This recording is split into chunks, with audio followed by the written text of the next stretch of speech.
네, 출애굽기 20장 8절부터 9절 말씀 같이 봉독하겠습니다. 안식일을 기억하여 거룩하게 지키라. 엿새 동안은 힘써 내 모든 일을 행할 것이나. 아멘. 안식일을 거룩하게 지키라.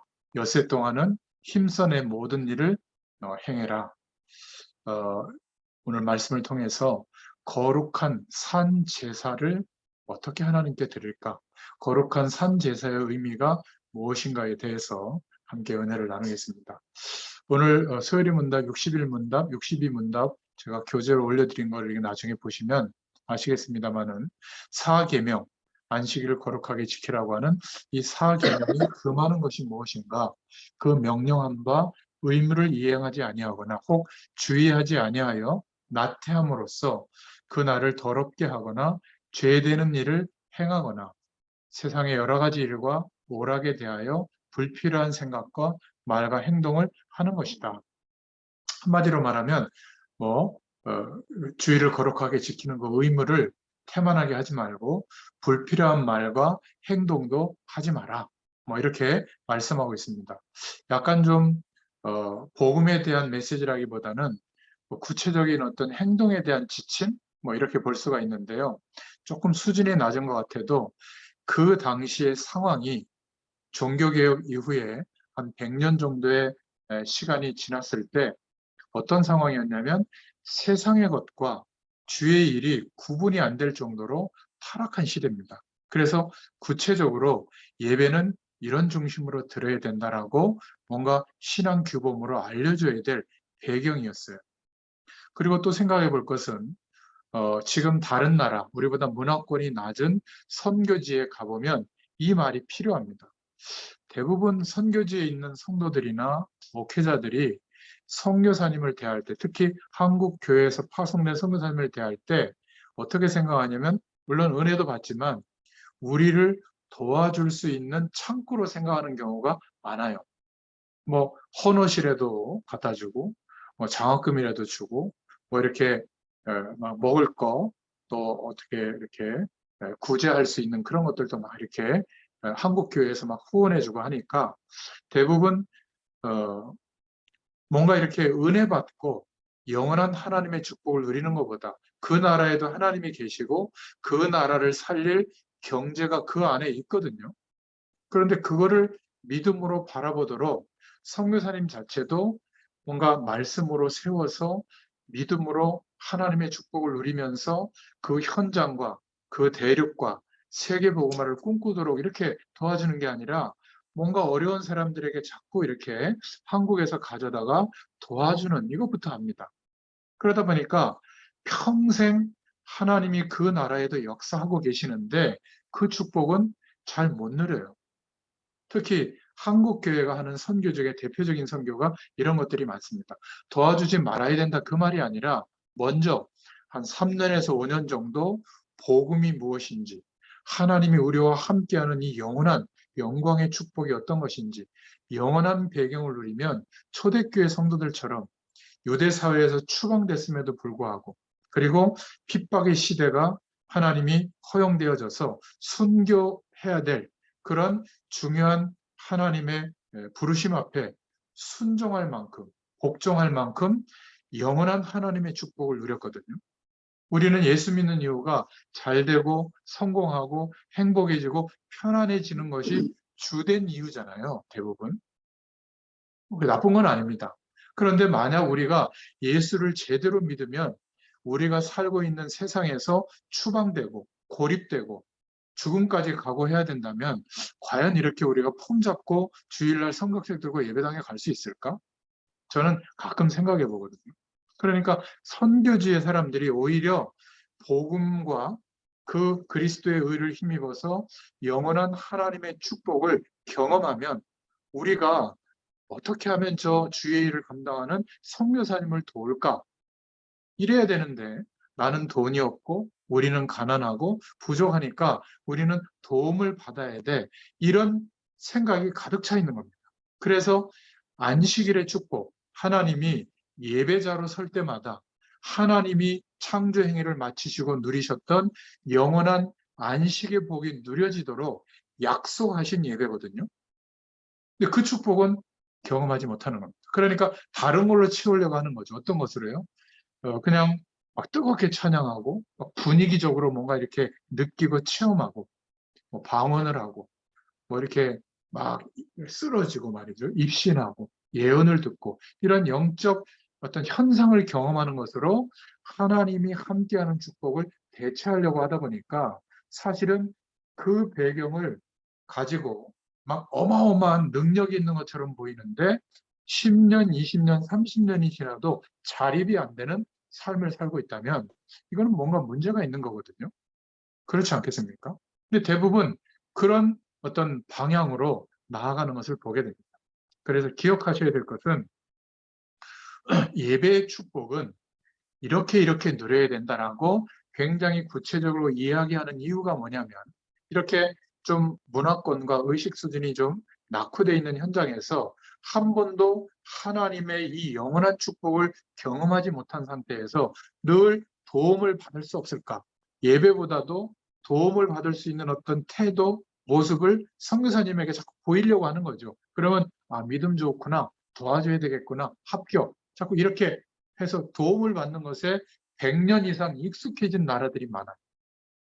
그래서 이제 성도님들이 이렇게 선교 현장에 한 명 가면 너무 안타까우니까 뭐 $100도 주고 막 또 전화로 요즘은 뭐 페이스북 같은 걸로 연결해 가지고 막 도와준다고 약속하잖아요. 오히려 믿음 다 잃어버리게 하는 그런 것일 수가 있습니다. 뭐 그런 것들도 이제 많이 보게 되거든요.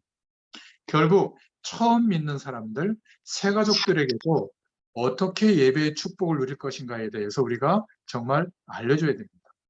우리 권사님 그 음소거 부탁드리겠습니다. 녹음이 같이 돼서. 네, 감사합니다. 자, 그래서 안식일에 대해서 지금 소율이 문답에서 6번이나 다루고 있는데요. 실제로 약속된 하나님의 예비된 축복을 예배당에 모일 때마다 주일날 우리가 어떤 은혜를 받아야 될 것인가? 그러려면 하나님이 예배를 통해서 주시는 축복을 예비해 두셨는데 3가지 요소에 대해서 기억하셔야 됩니다.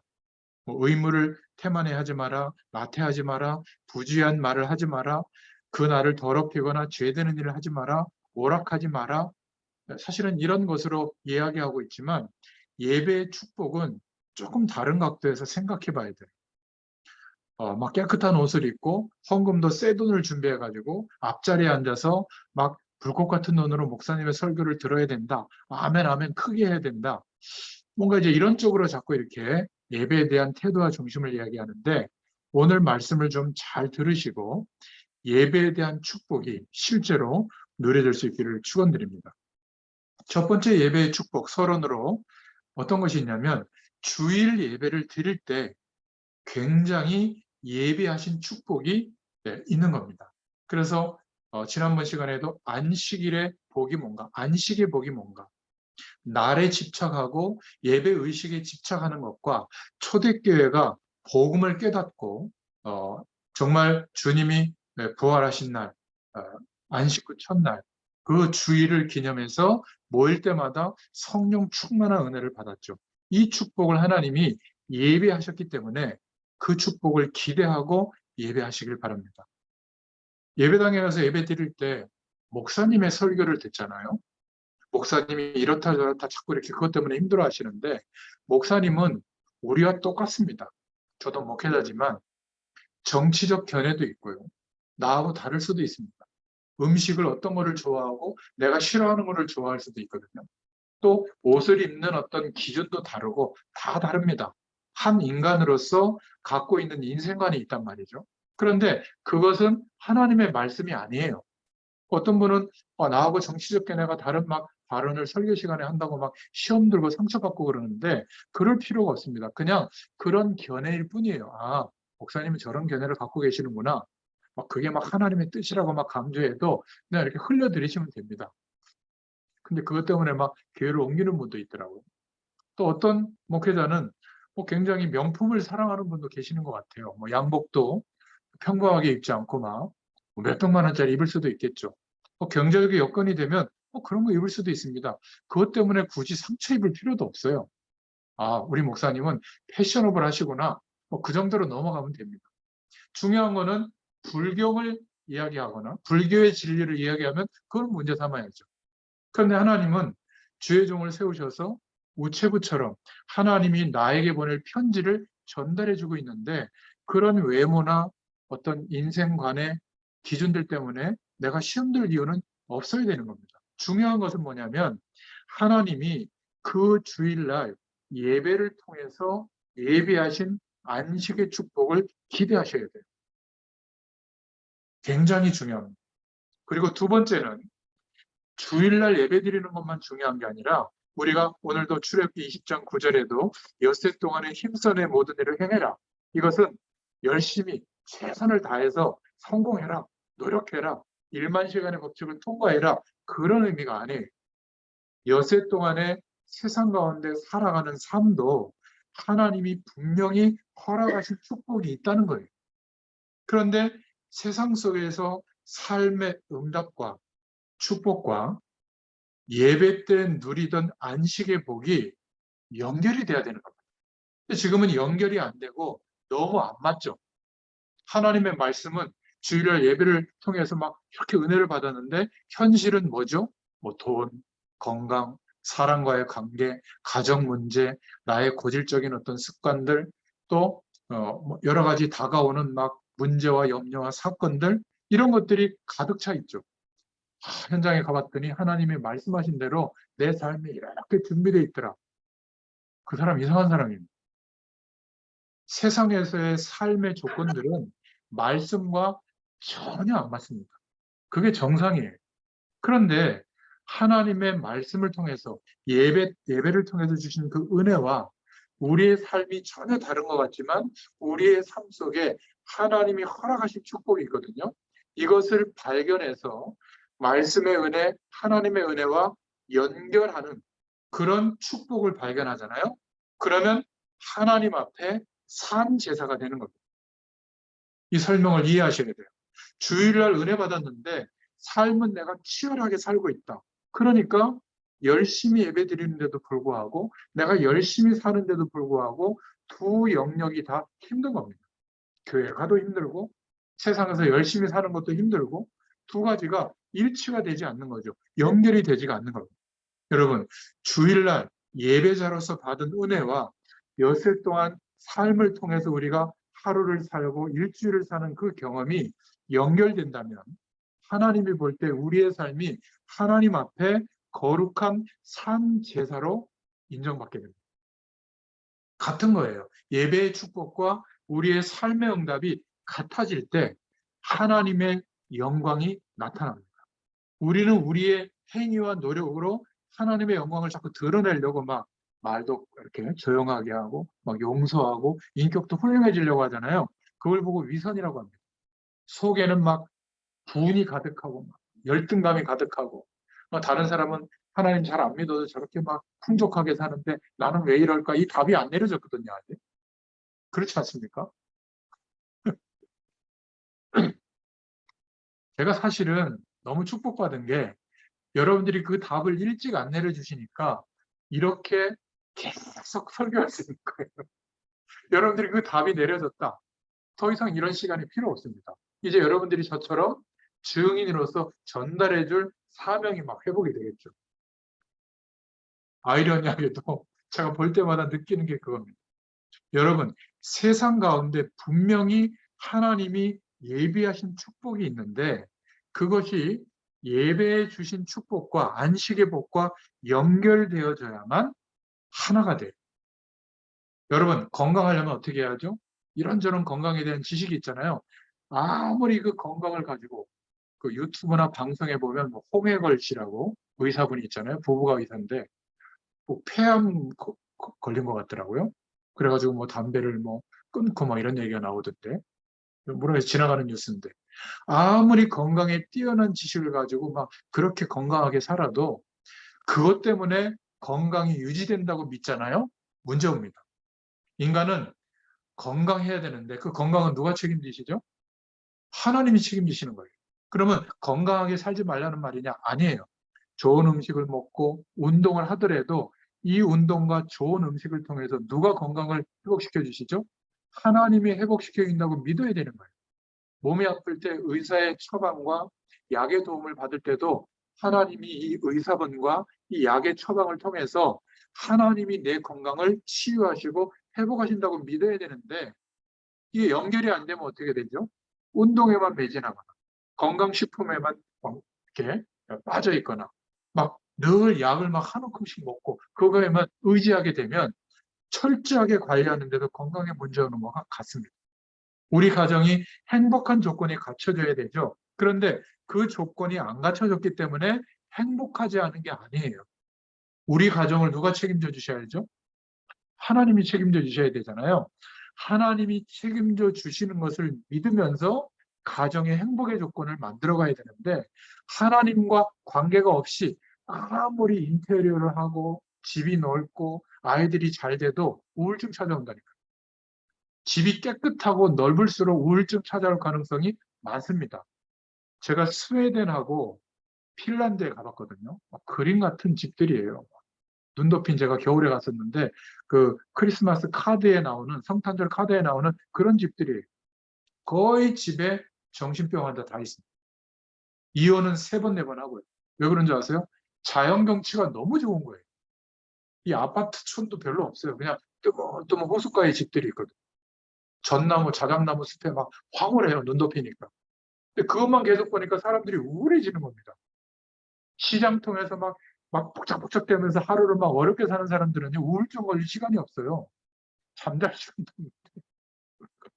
성격은 막 굉장히 이상한 것 같아도 이렇게 다른 겁니다. 인간이기 때문에 그래요. 영적 존재이기 때문에. 그래서 주일날 받은 은혜와 엿새 동안의 우리의 삶이 전혀 일치될 게 없는데 연결될 수 있는 축복을 찾아내고 그 약속을 붙잡고 그 말씀의 약속을 붙잡고 기도할 때 하나님이 우리의 삶을 거룩한 산 제사로 받으시는 겁니다. 그때 성령의 역사하심이 나타나게 되는 거예요. 이게 제가 여러분들에게 오늘 전달할 하나님의 편지입니다. 하나님의 메시지. 그렇다면 오늘 본문은 간단하게 정리할 수가 있겠죠. 주일 예배를 우리가 드릴 때 하나님이 안식의 복을 준다고 하니까 막 어떤 에너지가 확 와가지고 내가 이제 예배 드리고 집에 가면 문제도 막 확 해결돼 있고 말이지. 어떤 막 특별한 음성을 들려줘가지고 그 말씀을 붙잡았더니 막 무슨 막 대단한 능력이 나타나가지고 막 문제도 막 끝나버리고 막 이게 안식의 복이 아닙니다. 안식의 축복을 예배를 통해서 우리에게 회복시켜 주는데 바로 여러 가지 예배를 통해서 주시는 은혜가 있지만 대표적으로 4가지를 설명할 수 있는데요. 찬송, 말씀, 기도, 헌금. 헌금과 함께 생각해 볼 것은 광고 내용입니다. 이게 예배를 구성하는 우리 개신교의 예배에 굉장히 중요한 안식의 복이 예비된 내용들이에요.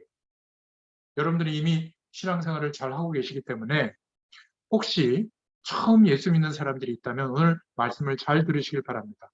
여러분 예배 드릴 때 찬송할 때 그냥 부르지 말고 이 찬송이 어떤 가사와 어떤 배경 속에서 작곡이 되어지고 그 당시에 불려졌는가 조금 값을 주더라도 요즘 성경 찬송 이렇게 좀 제대로 출판된 거 보면 밑에 찬송가 밑에 각주가 달려 있어요. 그래서 이 찬송은 몇 년도에 만들어졌고 어떤 의미로 작곡이 되어졌고 어떤 배경 속에서 불려졌다. 이렇게 설명되어 있거든요. 그래서 이 찬송을 부르는 내용이 어떤 배경 속에서 하나님이 영광을 받으셨는지 조금 이해하고 찬양을 드리면 굉장한 은혜가 됩니다.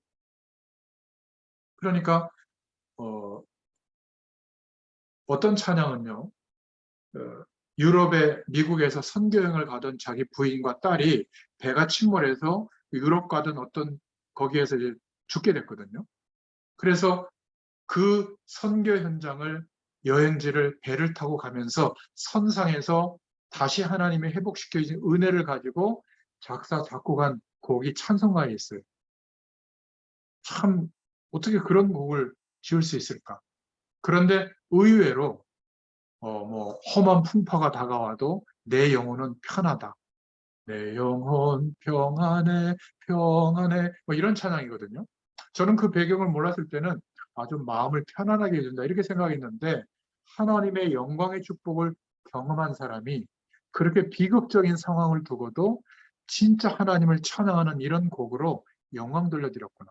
여러분, 크로스비 여사가 작사한 곡들을 한번 성경에 보면 있거든요. 한번 찾아보세요. 네이버에 딱 검색하면 나오거든요. 그 찬송을 보면 눈을 뜨지 못한 소경의 상태에서 하나님의 영광을 찬양한 가사들이에요. 참 그런 내용을 볼 때 눈 뜨고 세상 구석구석을 다 보고 경험하는 우리가 고백할 수 없는 그런 것들을 보고 들은 겁니다. 그렇게 찬양을 회복하면 찬양할 때 하나님이 임하시는 축복이 나타납니다. 두 번째 안식의 복이 누려지는 게 말씀 들을 때인데 여러분 록펠러 같은 경우는 예배 시간 40분 전에 교회 갔다고 해요. 여러분 뭐 그렇게까지는 할 수 없지만 예배 시간에 조금 일찍 도착하시길 바랍니다. 그래서 오늘 본문의 말씀, 성경 말씀을 읽어보고 제가 이 다락방 시간에도 미리 그 성경 본문 또 교재를 올려드리잖아요. 그러면 여러분들이 카톡을 보고 뭐 한 3, 40분 전이라도 성경 앱을 틀어가지고 한번 읽어보시고 아 오늘 이런 말씀을 전해주시겠구나. 그리고 기대하시는 이런 영적 상태가 너무 중요한 거예요. 안 그러면 그냥 좋은 강의를 듣고 마는 겁니다. 아무 의미가 없어요. 그래서 주일날 예배 드릴 때 조금 일찍 가셔서 지난 주일날 이런 말씀을 하나님 내게 주셨지. 그리고 월화수목 금토일까지 한 주일 동안에 이런 일들 속에서 하나님이 그 말씀을 통하여 내게 어떤 은혜를 주셨지. 이것을 좀 생각해 보는 시간이 예배 전에 있어야 되는 겁니다.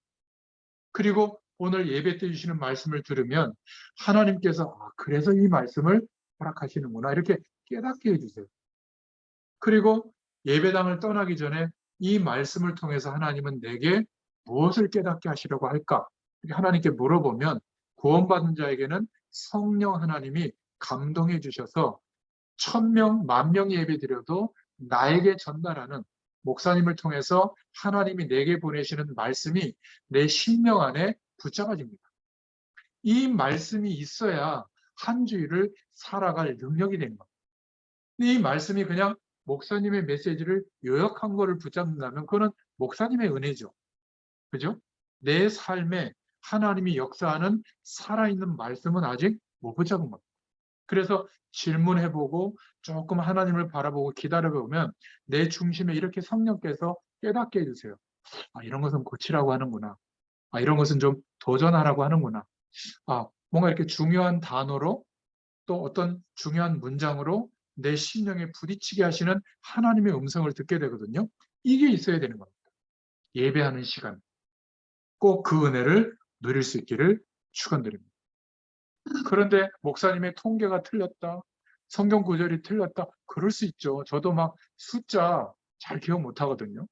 또 과장되게 이렇게 설명할 때도 있습니다. 근데 그거보다 중요한 거는 그 목사님을 통해서 하나님이 하시는 그 말씀의 내용을 통하여 내게는 오늘 이 말씀을 통해서 어떤 하나님의 음성이 있을까? 이거를 하나님께 구하잖아요. 깨닫게 해주십니다. 그러니까 거의 예배 시간에 많은 축복들을 놓치고 있는 겁니다. 주무시고 계시면 어떻게 될까요? 예배 시간에? 안타까운 거죠. 근데 제가 예전에 보니까 그 주무시는 분들은 제가 말씀드린 대로 미리 좀 일찍 가서 성경도 찾아보고 그리고 좀 하나님 앞에 기도도 하고 오늘 예배 드릴 때 성령께서 도와달라고 그러면 성령 하나님이 도와주십니다. 그 사람이 하나님의 말씀을 제대로 붙잡으면 큰일 나거든요. 사단이 볼 때. 그러니까 자꾸 말씀 못 듣도록 하는 겁니다. 어떤 분들은 막 교회 일이 바빠가지고 예배 중간에 들어오기도 해요. 그건 너무 억울한 거죠. 찬양대원들은 찬양대 막 연습하고 이렇게 하느라고 예배 앞에 하나님의 말씀을 기대하고 예배에 참여하는 그 안식일 못 누리고 오히려 스트레스 받아요. 오늘 틀렸다고. 화음 안 맞았다고. 너무 억울한 거죠. 그렇게 큰 헌신하면서도. 세 번째 안식의 복으로 예배 시간에 주시는 게 뭐냐면 기도 시간입니다. 통성으로 기도할 때도 있지만 예배 시간에는 대표자가 기도하죠. 주로 중직자들. 또 목사님들이 기도하는데 마태복음 18장에 하나 되어 기도하는 기도는 반드시 하나님의 역사가 일어난다고 말씀하고 있거든요. 두세 사람이 내 이름으로 모여 기도하는 중에 나도 그들 중에 함께 있겠다. 마태복음 18장 18절부터 20절에 나와 있습니다. 그러니까 성도들의 전체 하나 된 기도를 중직자, 장로님이 대표해서 대표 기도하는 겁니다. 얼마나 중요해요? 그런데 우리는 그 기도 시간에 어떻게 하죠? 아유, 기도가 너무 길어. 아니, 너무 뭐 자기가 설교자야? 뭐 설교하듯이 해? 그러면 안 되는 거예요. 장로님이 중직자가 대표로 기도하지만 우리 모두의 기도를, 하나된 기도를 대표해서 하는 시간이라면 우리는 어떻게 해야죠? 그 기도를 같이 참여하면서 아멘, 예, 그렇게 될 줄 믿습니다. 이렇게 기도의 축복을 하나로 누려야 되는 겁니다. 그때 하나님이 예비하신 영원한 안식의 복이 누려지는 겁니다. 네 번째로, 여러분 다 헌금을 하시겠지만 하나님은 돈이 필요한 분이 아니세요. 다시 한번 말씀드리지만 우리의 돈을 가지고 막 교회의 일이 되고 하나님의 일이 된다고 생각하면 결국 중직자들은 어떤 생각을 하게 되냐면 돈이 없다 이렇게 생각합니다. 돈이 없기 때문에 하나님의 일에 쓰임받기가 내가 어렵다. 그러면 돈 많으면 쓰임받게 될 줄 압니까? 아닙니다. 돈 많으면요, 지금보다 차도 한 5억 원짜리 사야 되고요. 별장 요트도 한 150억짜리 사야 되고요. 돈이 천문학적으로 많은 사람은 빚이 더 많아요. 참 희한하죠? 헌금을 드리는 그 액수로 하나님의 일이 되고 안 되고가 절대 아니라는 걸 아셔야 됩니다. 그래서 헌금 드릴 때 항상 기억해야 될 세 가지 경제 배경을 알고 드려야 돼요.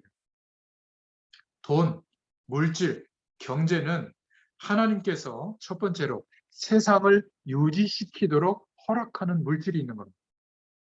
이것은 불신자에게도 똑같이 주세요. 우리가 만약에 경제관이 똑바르지 않아서 일확천금을 꿈꾸고 있고 타락하는데 물질이 쓸 것 같으면 우리에게 세상을 유지하는 경제를 하나님이 안 주십니다. 아무리 기도해도. 오히려 경건한 불신자가, 삶의 규모가 있는 불신자가 경제적 활동을 할 수 있다면 그들에게 경제 규모를 맡기거든요. 그러니까 헌금할 때 기억해야 될 첫 번째 경제 배경은 세상을 유지하기 위해서 하나님이 허락하시는 물질이 있다. 경제가 있다. 기억하셔야 돼요. 우리도 이 돈이 있어야 살잖아요. 그러면 하나님이 허락하시는 이 축복을 받으려면 경제 규모가 있어야 되고 또 경제적인 여력이 와도 허투루 쓰지 않는 그런 인생관이 정돈돼 있어야 되는 겁니다. 그래야 사업을 해도 문을 열어주시는 거죠. 두 번째로 헌금할 때 기억해야 될 경제가 있는데 이 배경이 중요한데요. 불신자들은 쓰임받지 못하는 경제 배경이 있습니다. 그게 뭐냐면 하나님의 자녀에게만 주시는 세계 복음화하도록 주시는 경제가 있습니다. 여러분 아무리 가난해도 세계 복음화할 수 있는 경제가 들어있어요. 그래서 구약에는 5가지 예배를 드리면서 농경시대니까 짐승을 드리거나 아니면 곡식을 반드시 드리도록 물질적인 것을 드리도록 예배 때마다 꼭 헌금을 준비해서 드린 겁니다. 사실은 이 시간도 예배라면 그 중심으로 사실 우리가 생각해야 될 부분들이 있는 거죠. 자, 세계복음화하도록 어떻게 경제를 준비해 주셨냐면은 우리가 열심히 일해서 수입이 생겨서 그걸 가지고 산다라고 생각하는 사람들은 없는 경제예요. 근데 우리는 어떤 경제를 가지고 살죠? 하나님이 우리에게 허락해 주신 내용으로 취업도 하고 일도 하고 산업도 일으켜서 하나님이 모두 주셨다 이렇게 생각하잖아요. 그래서 우리의 수입 안에 나의 작은 경제 안에 4가지 경제가 숨겨져 있는 겁니다. 그래서 11조를 드리는 거죠. 하나님을 위한 경제가 따로 있는 겁니다. 더 정확하게 말하면 모든 전도자들과 주의 종들을 위한 경제를 우리가 교회를 중심으로 드리는 거죠. 그래서 11조라고 하잖아요. 그러니까 내 수입인데 그 안에 하나님의 경제가 10분의 1이 있는 겁니다. 저는 그렇게 경제를 생각하고 있거든요. 두 번째는 내가 예배당을 중심으로 공동체 속에 한 교회의 지체를 이루고 있기 때문에 우리 교회를 위한 헌금이 한 10분의 1 정도 되잖아요. 뭐 선교헌금, 건축헌금, 감사헌금, 주일헌금, 뭐 회비 이런 것들이 있잖아요. 한 10분의 1 정도 정상적인 믿음 있는 신자는 아마 헌금을 드릴 겁니다. 그리고 저는 어떤 경제가 따로 준비하고 있냐면 우리가 현장에서 살아가면서 내가 복음에 어떤 영향력을 주는 사람들 중에 정말 이 사람은 어렵지만 내가 좀 도와줘야 되겠다. 어려움에 좀 이렇게 좀 구제할 수 있는 그런 어떤 어려운 사람들을 도와주고 또 나에게 좀 믿음을 일으켜주는 말씀을 전달해주는 목회자들, 전도자들, 선교사들을 돕는 물질이 있어야 되잖아요. 그래서 한 10분의 1 가까이를 항상 저는 준비하거든요. 그때 중요한 시간이 됐을 때 제가 목사님들 대접하고 또 현장에서 어려운 사람이 보면 제가 도운 걸 모르도록 이렇게 돕고 그러거든요. 굉장히 작은 금액이에요. 그런데 제 경제 안에는 이게 있어요. 10분의 1 하나님의 경제가 있고 또 10분의 1은 교회를 위한 경제가 있고 10분의 1은 전도자들과 어려운 사람들, 현장을 위한 경제가 있어요. 그러니까 나를 위한 경제는 10분의 10 가지고도 살기 힘들잖아요. 그러니까 검소하게 사는 겁니다. 그래야만 안 해요. 비근한 예로 돈이 없다. 그래서 힘들다. 이것을 자녀들에게 비춰주면 그래, 돈이 신이구나. 돈이 없어서 인생이 힘든 거구나. 돈 많이 벌어야지. 이런 상처가 자리 잡거든요. 저는 이렇게 얘기했습니다. 공부 그렇게 열심히 안 해도 된다. 너 진짜 공부하기를 원하냐? 그럼 내가 빚을 얻어서라도 학원 보내줄게. 근데 얘네들이 다행히 공부를 하기를 싫어했어요. 그래서 그렇게 얘기했죠. 공부, 하나님이 너 인생을 책임지기 때문에 뭐 최선을 다하지만 못해도 괜찮다. 성적표 아빠는 안 볼 테니까 그렇게 염두에 두지 마라. 그리고는 돈이 없어서 학원을 못 보내는 게 아니라 뭐 거기에 대한 미련이 없기 때문에 안 보내줬다라는 그런 정서가 전달이 됐거든요. 그러니까 아이들이 돈에 대해서 그렇게 애착하지 않아요.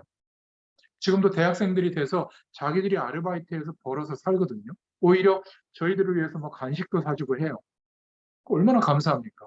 그리고 중요한 일에는 막 하나님께서 그런 은혜를 주는가 봐요. 뭐 헌금하는데도 아끼지 않고요.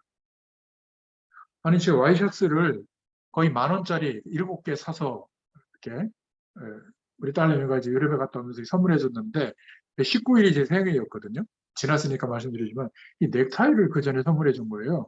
또 얼마나 했더니 76,000원인가 그랬더니 제가 야 무슨 돈을 그런 데다가 쓰냐. 와이셔츠 7개보다 비싸다. 그랬더니 아빠 의미가 중요해. 백화점을 가봤는데 제일 마음에 드는 게 이거였대요. 그래서 그냥 선택했다는 겁니다. 보통 애들 같으면 자기 옷 사거나 그러느라고 아낄 거 아니에요. 이런 의미로 돈을 쓰는구나. 제가 좀 흐뭇했어요. 선물을 받아서가 아니라. 여러분, 돈 때문에 힘들다라는 생각이 들면 중직자가 돼서 교회 일을 할 때도 돈이 없다라고 생각해요. 뭘 못 보고 있죠? 하나님이 우리가 살아가는 불신자들에게도 허락하는 움직이는 돈이 있으시고 경제가 있으시고 세계 복음화하도록 절대로 아무리 부자라도 불신자에게는 주시지 않는 신자에게 주시는 경제가 있거든요. 저는 사례비를 받기 시작할 때 교육자로 출발했을 때 한 30년 이상 이렇게 교육자로 인도받으면서 처음에 15만 원인가 20만 원 받았을 때도 그런 중심으로 살았거든요. 지금도 마찬가지입니다. 한 번도 하나님을 위한 11조, 교회를 위한 헌금, 현장을 위한 어떤 물질, 그리고 나를 위해서 사는 경제, 이 4가지 경제가 줄어들지 않았어요. 교회가 어려울 때는 사람이 넉 달 밀릴 때도 있었거든요. 근데 그때도 이 4가지 중심은 밑으로 내려가지 않았습니다. 얼마나 감사합니까? 그죠? 그리고 그런 것들이 합쳐져서 저와 우리 가정이, 우리 자녀들이 세계 복음화 할 수 있는데 인생의 방향이 맞춰지도록 삶을 하나님이 축복해 주셨어요. 여러분들에게 내세울 만한 물질적인 어떤 혜택은 그렇게 많이 없지만 그러나 비교적 중산층의 삶이 유지되도록 하나님이 축복해 주셨어요. 저 빚 없습니다. 아르바이트 한 적도 없고요. 얼마나 감사합니까? 그죠? 그러니까 하나님이 세계복음화 할 수 있도록 우리가 하나님이 우리에게 주시는 경제를 누릴 수 있기를 바랍니다. 그 시간이 언제냐? 헌금 드릴 때. 그러니까 그 중심을 가지고 배경을 누리면서 헌금을 할 때 안식의 복이 누려지는 겁니다. 영원한 하나님의 축복이 헌금을 통해서도 우리의 삶에 나타나는 거죠. 그런데 저와 여러분이 몰랐던 경제가 있어요. 주일날 예배와 한 주일의 삶의 응답이 일치가 되는 사람에게 하나님이 숨겨두신 따로 움직이시는 경제가 있거든요. 그 경제의 문을 열어주세요. 이 의미를 이해하셔야 됩니다. 내 사람이 그렇게 커진다 이게 아니라 초대교회도 한번 생각해 보세요. 초대교인들이 부자가 된 게 아닙니다. 여전히 어려웠어요. 그런데 성령의 충만한 역사를 처음 예배할 때 경험한 그 소문을 듣고 15나라에 흩어졌던 하나님이 숨겨두셨던 그 사람들이, 제자들이 그 어마어마한 예루살렘 교회로 가지 않고 헤롯 성전 거기로 가지 않고 그 유대 사회에서 추방된 사람들이 모인 그곳에 예배드리는 곳에 와가지고 성령의 충만한 역사를 경험한 겁니다. 그 중에 한 명이 누구냐면 에디오피아 내시 같은 사람. 에디오피아 내시는 국고를 담당했거든요. 지금으로 말하면 대그룹의 총수보다도 더 대단한 거죠. 한 나라의 국고를 담당했으니까. 이 사람이 은혜를 받고 그냥 갔겠습니까? 제 개인적으로는 아마 그 초대교회 성도들이 몇 년을 먹을 양식에 해당되는 그 비용을 헌신하고 갔을 거라고 저는 추론해요. 그러니까 자기들이 복받아서 성공한 그것을 가지고 하나님의 일을 감당하고 그렇게 한 게 아니라 하나님의 말씀의 은혜와 삶이 연결되어질 수 있는 기도 제목을 찾아서 하나님 앞에 신앙 고백하면서 하루하루를 견뎌내고 살아가는데 하나님이 숨겨두신 경제를 움직이신 겁니다. 그 초대교회가 회복했던 복음의 역사가 오늘 우리에게까지도 전달되는 역사가 있는 거예요. 여러분, 전도와 선교와 하나님의 일을 꿈꾸실 때 내가 열심히 일해서 성공해서 돈을 많이 벌면 그때 하겠다 못합니다. 그때는 액수가 커지거든요. 굉장히 손이 떨릴 겁니다. 11조가 1억쯤 된다. 고민하실 거예요. 매출이 100억쯤 일어난다. 그러면 10억은 11조 할 날도 안 됐는데 오늘 매출이 100억이랐으면 10분의 1 뛰어나야 될 거 아니에요. 못한다니까요. 여러분, 돈이 많으면 우리가 주의를 감당할 것 같은데 그렇지 않아요. 이 경제 배경을 이해해야만 하나님이 숨겨두신 경제는 따로 있구나. 그래서 우리가 하나님을 도우려고 할 필요가 없는 거예요. 하나님은 지금도 땅끝까지 세계보고만 되어지도록 하나님의 숨겨두신 경제를 직접 움직이세요. 누구에게 이 축복의 문을 여시죠? 말씀과 삶이 일치되어지는 사람. 제가요, 하나님 주신 기도 제목이 크거든요. 그래서 이 말씀 심부름을 현장에서 해가지고 하나님의 사람을 찾아서 막 성공시키고 막 부자 되게 해서 막 그런 사람들을 막 조직화해가지고 어떤 단체를 만들어가지고 말이죠. 하나님이 된다고 생각했거든요. 그러니까 현장에서 말씀 심부름하면서 얼마나 힘들겠어요. 다 힘들게 계속 살고 있더라고요. 거의 별 차이도 없고. 그러니까 눈이 어디로 돌아갑니까? 가이오 같은 사람, 막 대단한 사람, 이런 사람들이 신경 쓰이는 거예요. 그리고 힘들고 모자라고 실패하고 이런 사람들은 치유받을 사람 이렇게 생각하는 겁니다. 완전 동기충만한 거죠. 어느 날 하나님이 움직이시는 이 세 가지 경제가 믿어지게 된 거예요. 그러니까 제게 주신 하나님의 비전과 계획은 누가 움직이시죠? 하나님이 움직이신다는 것을 제가 100% 믿게 됐어요. 그럼 제가 고민할까요, 안 할까요? 안 해요. 제가 만나는 사람들에 대한 기준도 완전히 없어진 겁니다. 이 말씀이 전달되어져서 이 영원한 하나님의 배경이 실제로 누려진다면 나는 끝까지 이 복음을 심부름할 거다. 여러분, 사도 바울이 대단한 사역을 한 것 같잖아요. 히브리서에 기록한 배경을 읽어보면 마지막에 노년이 됐을 때 그 엄청난 제자들이 다 유대교로 개종합니다. 오죽하면 그 아들 같은 디모데에게 야, 그 빨간 망토 좀 갖다 줘라. 내가 너무 춥다. 그리고 오래된 그 포도주 좀 남은 거 그거 좀 갖다 줘라. 그게 좀 치유하는 약으로 쓰였던가 보죠. 의지할 사람이 없을 정도로 노년의 신세에 제자들이 제 길로 갔다 이렇게 표현하고 있어요. 그래도 바울은 대단한 배경, 대단한 목회를 꿈꿨던 것이 아니라 그래도 끝까지 복음을 땅끝까지 전달하기 위해서 생을 걸었어요. 가난해야 된다, 없어야 된다 그 말이 아니라 진짜 우리가 무엇을 중심으로 살아야 될지 경제를 두고도 진짜 기도가 회복돼야 될 줄로 저는 믿습니다. 그래서 예물 드릴 때 반드시 여러분들 기도하세요. 여러분, 나와 우리 후손을 통해서 드리는 11조만 가지고도 우리 교회가 살게 하여 주옵소서. 비록 작은 11조지만 기도할 때마다 그 기도하세요. 나와 우리 후손 대대로 정말 드리는 그 헌금, 건축 헌금을 통해서 작지만 결국은 그 지역의 문화가 바뀔 만큼 야, 이 교회 대단한데 이런 축복이 임하게 하여 주옵소서. 그런 중심으로 작은 건축 헌금 드리면 하나님이 그 축복을 허락하는 겁니다. 그죠? 나와 우리 후손이 세계 선교에 앞장서게 하여 주시고 우리 후손들이 곳곳에 나라마다 하나님의 일을 감당하는 훈련장을 세울 만큼 축복해 달라고 작은 물질 드릴 때마다, 여러분 주일 예배 때 그 10,000원 드리는 봉투에 담아서 드릴 때마다 이 중심으로 경제 배경을 생각하면서 기도하고 드리시길 바랍니다. 그러면 영원한 하나님의 복이 나타납니다. 그런데 이 축복을 다 놓치는 거예요. 너무 안타까운 겁니다. 초대교회는 돈이 전혀 없었는데 숨겨진 하나님의 경제를 하나님이 집행하신 겁니다. 그러니까 괜찮았던 거예요. 구체적으로 주일날 이런 은혜를 받으시기를 축원드립니다. 하나님의 말씀을 붙잡으면 한 주일의 삶 동안에 하나님이 예비하신 세상의 삶 가운데 역사가 일어나게 될 줄로 믿습니다. 그래서 두 번째로 세상 가운데 하나님이 허락하신 축복도 있죠.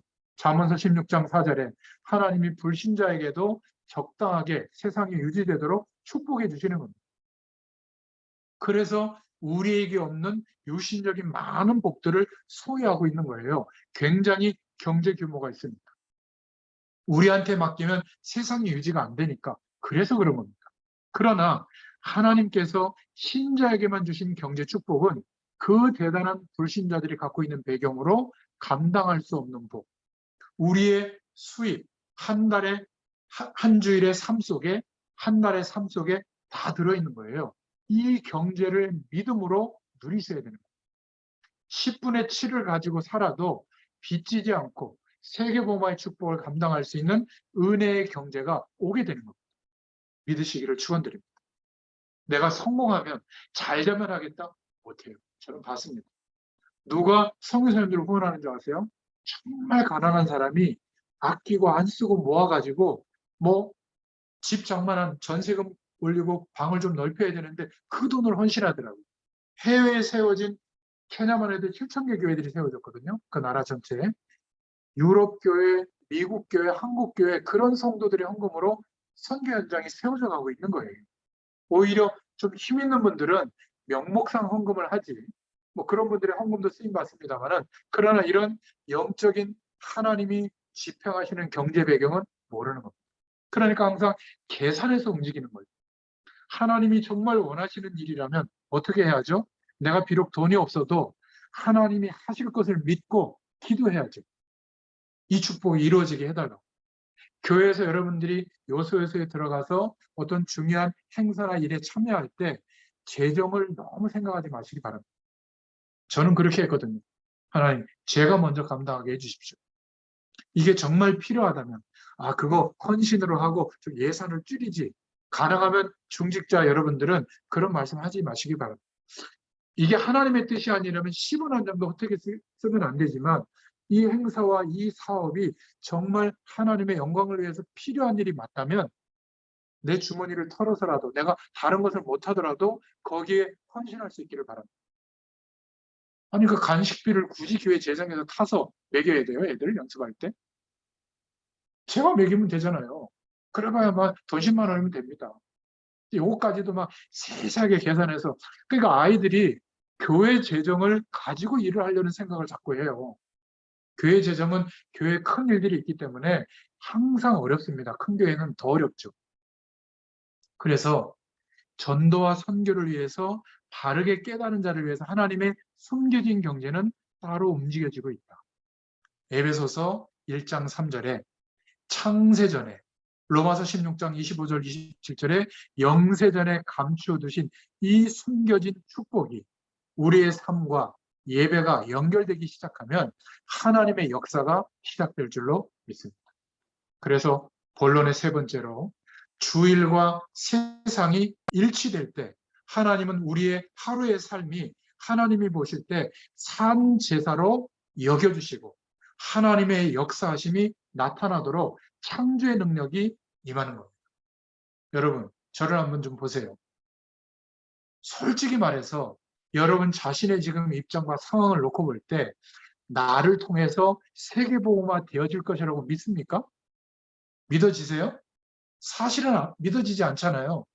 당연합니다. 저도 그래요. 그런데 내가 그렇게 성공하고 대단하게 돼서 그 여력으로 하나님의 일을 감당한다고 생각하면 불가능해요. 아무리 제가 노력해도 여러분들이 노력해도 물론 하나님이 창조의 기적으로 역사하면 될지도 모르지만 그거는 샤머니즘입니다. 지금 삼성 그 회장이 누구죠? 부회장이? 이재용 회장이 누리는 그런 시스템을 우리가 만들 수 있을 것 같아요? 못 만듭니다. 그런데 그런 어떤 세상적인 축복을 받지 못하고 지금 내 모습 그대로 있어도 땅끝까지 복음에 증거되어지도록 하실 하나님의 준비하신 경제는 따로 있다는 게 보여져야 돼요. 여러분, 이게 보여지면 믿음이 회복됩니다. 나를 통해서도 역사하시겠구나. 그런 경제를 하나님이 열으시면 되는 거예요. 직접 하나님이 열으시거든요. 우리가 자꾸 성공하려고 생각하니까 스트레스 받는 겁니다. 언제쯤 내가 부자가 돼서 좀 이렇게 폼나게 주의 일을 감당할 수 있을까? 안 하셔도 돼요. 지금 이 상태로도 믿음이 온 사람을 통하여 하나님의 경제가 움직여진다니까요. 여러분, 오늘 이 말씀 몇 번 들으시면서 마음에 부딪혀오더라 아멘 좀 하세요. 안 믿고 있더라니까요. 제 얘기입니다. 세계복음화를 증거하면서 기도 제목으로 드리면서도 목사 자신이 안 믿고 있어요. 언제 한 10,000명, 10만 명 목회를 하면 그때 그 여력을 가지고 세계복음화할 수 있다고 생각하는 거예요. 틀린 생각입니다. 하나님의 숨겨져 있는 경제는 하나님이 직접 집행하시거든요. 내 삶의 영역과 아무 상관이 없다는 거 꼭 오늘 기억하세요. 이거를 예배할 때마다 누릴 수 있기를 축원드립니다. 산제사. 그러니까 나의 하루의 삶이 소중해지고 하루를 견디고 하나님의 은혜를 발견하고 이렇게 살아가는데 이 축복의 인생들이 어느 날 만나서 함께 하나님께 예배할 때 거기에 하나님의 기적이 시작되는 겁니다. 이게 초대교회의 시작이에요. 이게 언제 시작되어지죠? 주일부터 시작되는 겁니다. 얼른 예배드리고 놀러 갈 마음이 있는 사람에게 어떻게 한 주일의 삶이 하나님의 이 영원한 축복과 연결되어지는 축복이 오겠습니까? 그러니까 항상 구하는 게 뭐죠? 돈 주세요. 건강 주세요. 지금 이런 문제와 갈등이 있는데 해결해 주세요. 여기에만 마음이 가는 겁니다. 성령의 충만함을 주옵소서. 시공간을 초월하시는 성삼위 하나님의 능력을 허락하여 주옵소서. 이게 막 기대되고 의식되고 바라보는 기도의 제목이 되어야 될 줄로 믿습니다. 산제사의 축복, 거룩한 산제사의 축복, 예비된 세상의 축복과 하나님의 은혜가 연결되어지는 축복이 우리에게 주어진 안식일의 복인 줄로 믿습니다. 할렐루야 아멘 하면서도 모여서 돈 얘기만 나오면 늘 계산하고 걱정하는 이 태도 버리시길 바랍니다. 그런 분들은 재정에 들어가시면 안 돼요. 어떤 얘기를 하셔야 되느냐? 재정위원들이 같이 통성으로 기도하다가 정말 이 사업 계획에 이만큼의 재정이 필요한데 성전 건축에 이만큼의 재정이 필요한데 이게 정말 하나님이 원하시는 거라면 우리의 능력은 안 되지만 우리 한번 진짜 믿고 기도합시다. 하나님께서 역사하시도록 우리는 모릅니다. 이러고 재정을 집행해야죠. 그렇지 않습니까? 그런데도 모자란다. 그러면 금식 기도하는 거죠. 이게 하나님의 뜻이 맞는데 하나님의 역사해달라고. 저는 이런 중직자가 좀 많이 있어야 된다고 생각합니다. 그러면요, 평신도들과 랩런트들이 은혜 받아요. 돈이 없기 때문에 우리 교회는 숫자가 약하고 개척교회이기 때문에 지금 상가 건물에 새 들어서 겨우 이렇게 임대를 내고 있기 때문에 주의를 감당하기가 어렵구나. 이런 생각이 그대로 자리 잡는다니까. 아니에요. 여러분, 우리의 믿음은 세상의 논리와 달라야 될 줄로 믿습니다. 무조건 하나님이 하신다 막 과대 포장해서 빚내서 헌금해라. 절대 그 얘기가 아니에요. 우리의 헌금을 하나님이 요구하지도 않습니다. 뭘 요구하시죠? 믿음을 요구하세요. 하나님이 세 가지 경제를 움직이는 배경을 우리에게 예배 때 확인하고 체험하도록 도와주시는 겁니다. 그게 헌금의 의미예요. 그래서 이 고백을 하게 되면 굉장한 하나님의 역사가 시작됩니다. 그래서 이 체험을 한 중직자가 한 명이라도 교회에 있으면 그 교회는 하나님의 역사가 계속되는 거예요. 그래서 특별히 하나님이 뽑아내서 사업하다가 어렵게 하신 거예요. 여러분 그렇지 않으면요 하나님은 이상한 분입니다. 내가 이렇게 하나님 중심을 바라보고 주의 영광을 위해서 하려고 했는데 어려움이 왔다. 이게 어마어마한 기회가 온 거예요. 이 축복을 누리는 세상의 내용과 하나님의 은혜가 일치되어지는 중직자로 전도자로 하나님이 세우시려고 이 답답한 시간을 허락해 주신 거예요.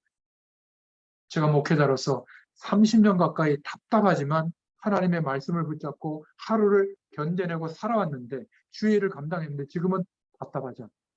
날마다 하루를 견디고 사역을 감당하는 이것이 세계복음화의 일이라고 하는 것을 제가 알고 있거든요. 기뻐요. 그러면 여러분들이 막 어마어마한 응답을 받고 있느냐? 별로 그렇지 않은 것 같아요. 그런데 이런 메시지를 계속 듣고도 감격해 할 수 있는 은혜를 주시잖아요. 이게 더 큰 겁니다. 제가 몇 년이 지난지 몰라요. 제가 하는 말씀 운동 현장은 계속 지속하다 보니까 어떻게 보면 뭐 1년 지나고 3년 지나고 5년 지나고 10년 지나고 그렇게 막 같이 움직이더라고요. 중요한 것은 믿음의 사람이 세워질 때 하나님의 재창조의 능력의 역사는 시작될 줄로 믿습니다. 히브리서 11장에 나와 있는 구약의 믿음의 영웅들을 보면 다 예배할 때의 축복과 현장에서의 믿음이 같았어요. 그런데 삶의 현실은 같을 수가 없어요. 굉장히 열악하고 망하는 현장 속에 있었습니다. 다 그랬어요. 그런데 같이 연결할 수 있는 하나님의 계획을 붙잡고 기도하고 결단합니다. 주일날 가서 붙잡았던 말씀하고 내 현실하고 너무 안 맞지만 그 속에서 하나님의 말씀의 방향과 일치할 수 있는 제목을 찾는 거죠. 제가 헌금 얘기도 4가지 중요한 경제가 한 달을 사는 나의 수입 속에 있구나. 하나님이 허락하셨다면 하나님을 위한 경제, 교회를 위한 경제, 그리고 현장을 위한 경제, 나를 위한 경제가 포함되어 있는 거였구나. 그런 의미로 저는 주일날 단 10,000원이지만 하나님 앞에 주일헌금 드리면서 그 배경을 누리게 해달라고 기도하거든요. 그러니까 가뭄의 시간에도 저는 가뭄이 없었어요. 얼마나 감사합니다. 그러니까 풍족하지 않지만 그러나 감사가 회복되고 물질에 매이지 않고 돈이 없어서 하나님의 일을 감당하지 못한 적은 한 번도 없습니다. 여러분에게도 이 은혜가 있기를 축원드립니다. 모세가 하나님의 언약을 붙잡고 출애굽했는데 이스라엘 백성들을 끌고 홍해라는 절망 앞에 섰잖아요. 하나님의 언약과 현실이 너무 안 맞는 거예요. 사람들은 그때 어떻게 하죠? 돌아가자. 지금이라고 잘못했다고 하고 애굽으로 돌아가자. 그런데 모세는 안 맞는 현실 속에서 하나님의 언약과 말씀이 현장과 연결되는 기도 제목을 찾은 겁니다. 뭐라고 말했죠? 여기까지 여호와께서 인도하셨기 때문에 우리를 저 약속의 땅 가나안 땅으로 인도하실 것이다. 너희들은 가만히 서서 오늘 여호와께서 행하시는 구원을 바라. 그랬더니 숨겨뒀던 전투부대 조직들을 딱 데리고 와가지고 애국 군대하고 겨뤄서 이겼다. 성경이 그렇게 말하고 있습니까? 아니죠. 상상할 수 없는 일이 벌어진 겁니다. 하나님의 말씀과 우리의 현실이 안 맞는데 연결되어지는 믿음을 선택하면 하나님은 역사하십니다. 지금도 똑같아요. 그러니까 기름 부은 종들, 중직자들은 다 기름 부었잖아요. 여러분 안수 받았잖아요. 안수 입사님도 마찬가지죠. 기름 부은 종들이 이 믿음의 기도를 시작하잖아요. 하나님은 역사하십니다. 저 가나안 땅에 가보니까 거인들이 있더라. 우리는 죽었다. 그럴 때 딱 2명, 여호수아와 갈렙 이 중직자들만 무슨 소리냐. 그들은 우리의 밥이다. 그들을 지도하던 지도자들은 다 도망갔다. 우리가 아예 가나안 땅 가기만 하면 정복할 것이다. 이 믿음의 고백이 현실하고 다른데 찾아낸 거죠. 그 고백을 통하여 하나님이 역사해 주신 거예요. 여러분, 언약과 하나님의 말씀과 현장을 연결하는 믿음의 눈을 뜨시기를 축원드립니다. 사드락, 메삭, 아벳느고의 고백이죠. 우리가 불 가운데 들어가면 여호와께서 건져주실 것이다. 그런데 그렇게 아니하실지라도 우상에 절하지 않겠다. 그 음식들 먹지 않겠다. 무슨 말이죠? 죽음의 현장인데, 죽을 수밖에 없는 현장인데 하나님의 말씀과 그 현장을 연결하는 답을 찾은 겁니다. 이거는 누구나 할 수 있어요. 성공된 사람이 되는 것은 어렵지만 우리의 현실 속에서 하나님의 말씀과 연결되어지는 그 축복을 찾아낼 수 있잖아요. 그것을 붙잡고 기도하는 겁니다. 다윗도 마찬가지죠. 골리앗 앞에서 어마어마한 장수 아닙니까? 그러면 다 떨고 있는 겁니다. 현실하고 너무 안 맞으니까. 그때 너는 칼과 단창으로 나왔지만 나는 만군의 여호와의 이름으로 너의 생명을 하나님이 내 손에 붙였다. 그리고 창과 칼로 싸우지 않고 돌판에 던진 겁니다. 말도 안 되죠. 그런데 하나님이 역사하신 겁니다. 여러분 기억하세요. 이 축복을 다 놓치고 예배당에 일찍 간다, 앞자리에 앉는다, 빳빳한 돈으로 헌금한다, 찬양대한다, 교사한다, 고생하는 겁니다. 기억하시기 바랍니다.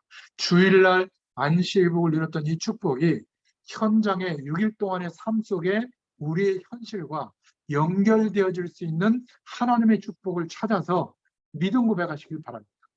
하나님의 기적이 일어나게 될 줄로 믿습니다. 목회자들, 중직자들, 먼저 예수 믿는 사람들이 툭 던지는 불신앙의 말이 그냥 했지만 우리 후대들이나 평신도들은 상처받는 거예요. 아, 돈이 있어야 되는구나. 교회는 무조건 커야 되는구나. 성공해야 되는구나. 그래야만 하나님의 일을 할 수 있구나. 그런데 나는 그렇지 못하니까 이 교회 못 나오겠다. 상처받는 겁니다. 결국 세상의 논리나 똑같은 거죠. 여러분 그렇게 보시면 안 돼요. 어릴 때 다 돈이 없었잖아요.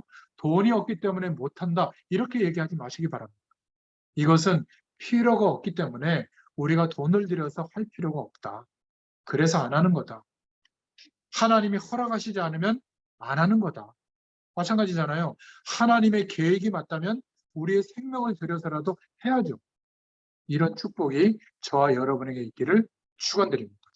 여러분 잠언서 6장 2절에 보면 내가 평상시에 하는 그 말, 거기에 너의 인생이 얽혔다고 말하고 있거든요.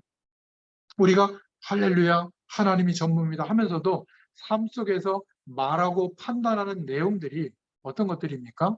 하나님이 안 계신 것처럼 나와 함께하지 않는 것처럼 자꾸 생각하고 있는 겁니다. 그러니까 안식일을 거룩하게 지켜라. 그러니까 날만 지키고 예배당에만 가고 예배의식에만 참여하는 것이 주일을 거룩하게 지키는 게 아니에요. 안식의 복을 어떤 특별한 거를 막 보고 예언이 들리고 이런 게 막 하나님의 축복이 누려지는 게 아닙니다. 우리가 그냥 드리고 왔던 예배 시간 안에 하나님의 모든 축복이 회복되는 거예요. 이 축복을 생각하시면서 이번 주일날 한번 예배당에 가보세요. 아마 인생을 두고 굉장한 예배가 될 겁니다. 저는 매일 그 예배를 은혜를 받거든요. 여러분들에게도 이 축복이 있기를 축원드립니다. 세상에 살아가는데 낙심할 필요가 없는 것은 저와 여러분을 위해서 준비해 두신 세계복음할 만한 경제가 있고 또 믿음만 있다면 세상과 은혜가 일치되는 사람이 된다면 하나님이 직접 집행하시는 숨겨진 경제를 하나님이 붙여주시는 거예요. 그러면 누구도 할머니도 나이 드셔서 병들어 있더라도 이 믿음의 사람을 통해서는 하나님이 역사하시는 겁니다. 우리에게 뭐가 지금 없는 거죠? 이 믿음을 통하여 하나님이 역사하시는 이 안식의 복이 경험이 안 된 채로 예배만 드리고 오는 겁니다. 그러니까 고달프죠. 그렇지 않습니까? 교회에서 일을 맡았다? 힘든 거죠. 빨리 그 일을 놓고 예배 드리고 와서 빨리 쉬고 싶고 이렇게 되는 겁니다. 교회 가도 돈 걱정, 집에 가도 돈 걱정. 저는 이것을 바꿔야 된다고 생각해요. 하나님이 원하시는 것이 맞다라면 나의 것을 좀 포기하더라도 주의 일을 감당할 수 있는 겁니다. 부끄러운 얘기지만 케냐에 이렇게 학교를 지어야 되는데 교회가 돈이 어디 있습니까? 제가 이렇게 준비위원회에 참여했는데 그때 그런 안건을 제가 냈어요. 장로님, 교실 하나 뭐 짓는데 한 1,000만 원, 2천만 원 드는데 저도 하나 할 테니까 장로님도 하나 하시죠. 윤호 목사님도 당연히 하시죠. 그래가지고 거기에서 교실 할 게 다 나왔어요. 그럼 돈이 어디 있습니까? 근데 기도해 보니까 저희 집사람이 사랑이 첫째 딸 이름으로 하여튼 제가 숫자는 기억 못해서 굉장히 오랜 시간 아이가 어릴 때부터 뭐 얼마씩 이렇게 그 주택 무슨 부금인가 그걸 해놓은 게 있어요. 근데 그거를 깨니까 얼추 뭐 이렇게 거기에 근접한 금액이 나오더라고요. 그래가지고 첫째 딸한테 물어봤죠. 만약 네가 반대하면 이걸 헌금할 수가 없다. 너를 위해서 엄마가 준비한 돈인데. 이건 뭐라고 한줄 아세요? 에이, 뭐 하나님만 책임지지. 그냥 드려요. 그래가지고 기쁜 마음으로 하나님께 드렸거든요. 그러니까 아프리카 현장을 생각할 때마다 제 마음에는 기도가 담기는 거예요. 얘가 이제 지가 이제 아르바이트 편의점에서 하면서 10만 원씩 이제 부금을 넣고 있더라고요. 그 오랜 시간에 그 부금을 넣은 거 가지고 굉장히 뭐 이렇게 아파트 뭐 이런 거 할 때 도움이 되잖아요. 그래서 제가 마음속으로 기도하고 있습니다. 하나님, 주택 부금이 아니라 우리 아이가 살아가는데 아무런 문제가 없도록 하나님 역사해 달라고 늘 기도하거든요. 그래서 그런지 몰라도 코로나 시국에 뭐 프랑스에서 한 달 살기, 스페인에서 한 달 살기, 막 그런 응답을 누리더라고요. 세계복음화 때문에 우리가 기도한다면 하나님은 역사하실 줄로 믿습니다. 저희 집에 아이들을 빗대서 얘기했지만 여러분 가정도 마찬가지예요. 돈이 없어서 하나님의 일을 감당하지 못한다? 이 생각을 바꾸시기를 바랍니다. 제가 전도사 때 돈이 없잖아요. 근데 그거는 맞는데 틀린 생각이에요. 그래서 헌금도 안 했고 하나님의 일에 항상 나는 빠져 있었습니다.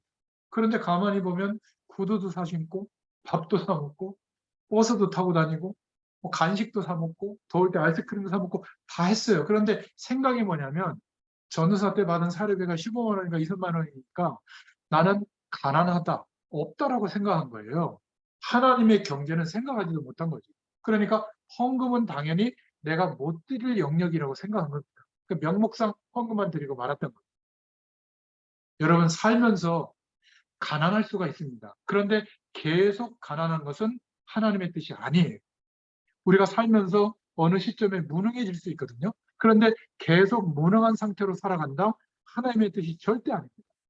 하나님은 우리를 육신적으로 축복하는 게 목적이 아니지만 하나님이 이 세상을 움직여가는데 저와 여러분을 통해서 역사하시는 배경이 반드시 있는 줄로 믿습니다.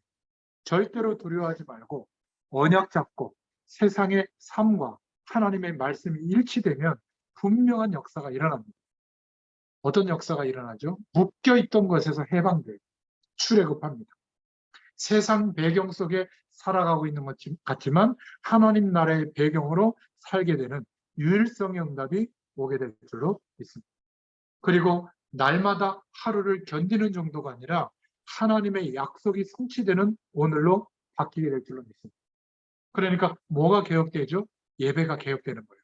말씀이 어떤 것인지가 이제 개혁이 되고 기도가 어떤 것인지 개혁이 되고 찬송이 어떤 것인지 개혁이 되고 헌금이 어떤 것인지 개혁이 일어나게 될 줄로 믿습니다.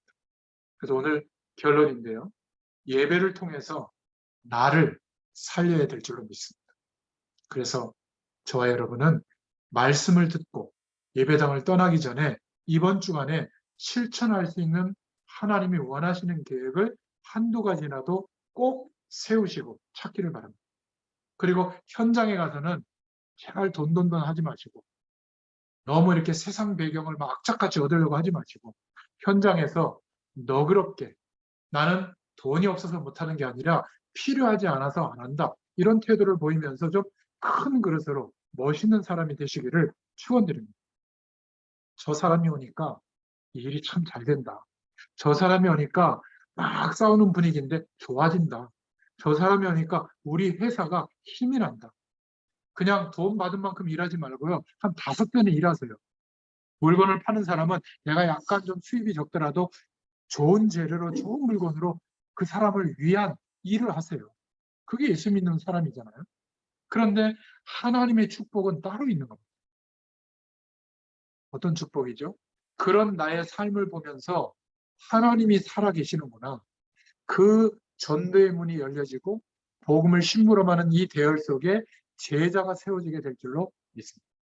저는 이 말씀을 듣는 저와 여러분이 반드시 하나님의 제자로 서서 저처럼 복음 심부름하는 전도자로 서게 될 꿈을 꾸고 확신하고 있습니다. 그러니까 사람이 많든 적든 이 말씀이 너무 중요하기 때문에 목이 터져라 오늘도 전하고 있는 겁니다. 여러분, 예배 드릴 때마다 하나님이 예비하신 이 축복 기대하고 하나님께 구하시기를 축원드립니다. 기도하겠습니다. 하나님, 예배자로 부르신 것 너무 감사합니다. 주일날 주신 그 은혜가 엿새 동안의 우리의 삶 속에서도 말씀과 우리의 삶이 연결되어질 수 있는 믿음을 선택하게 하시고 성령의 도우심으로 말미암아 그 믿음의 고백을 통하여 하나님의 시공간을 초월하는 영광의 축복이 나타나도록 하나님께서 역사해 주실 줄 믿습니다. 감사드리며 예수님의 이름으로 기도드렸습니다. 감사합니다. 감사합니다.